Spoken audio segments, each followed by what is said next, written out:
گوجری زبان میں اپڈیٹ سنیے۔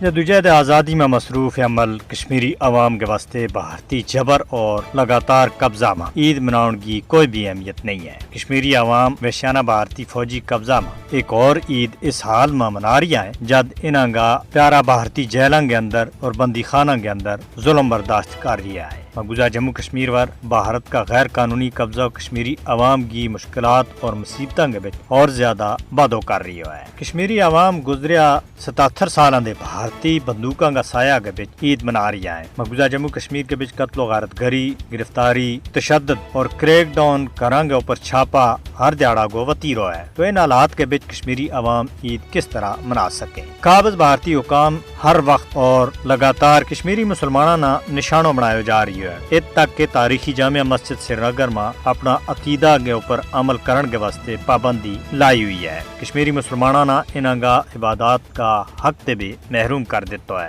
مقبوضہ جموں کشمیر کے بچ مذہبی آزادیاں پر مودی حکومت کا جاری حملہ کی ایک اور بدترین مثال یہ ہے کہ دینی اجتماعات کے اوپر بھی پابندی لا دیتی ہے۔ مقبوضہ جموں کشمیر میں عید الفطر کا موقع پر بھی قابض فوج کی بڑی تعداد کی موجودگی کے بچ کشمیریوں کو سا بند ہو رہی ہے اور اس طرح عید الفطر کشمیری عوام کے واسطے فتح تک جدوجہد آزادی جاری رکھن کو پیغام ہے۔ مظلوم کشمیری عوام کی حقیقی عید اس وقت رہے گی جب بھارتی غلامی کا توق انہاں کا گڑاں دے چھٹے گا۔ کشمیری عوام اپنی بہترانہ جدوجہد تے دنیا نہ یہ گل کہہ رہی ہے کہ بھارتی تسلط تے آزادی دے بغیر انہاں کی کوئی بھی عید نہیں ہے۔ کشمیری عوام پاکستان کے نال اج عید الفطر منا گئے، جو ثابت کر رہی ہے کہ دنیا کی کوئی بھی طاقت انہاں نہ ایک دوجہ دے کنی نہیں کر سکتی۔ پاکستان کا طرف تے گزری رات شوال کو چند نظر آن کا اعلان دے فوراً بعد مقبوضہ جموں کشمیر کی مسجداں کا لاؤڈ سپیکراں دے پاکستان کے نال عید مناؤن کا اعلان ہویا۔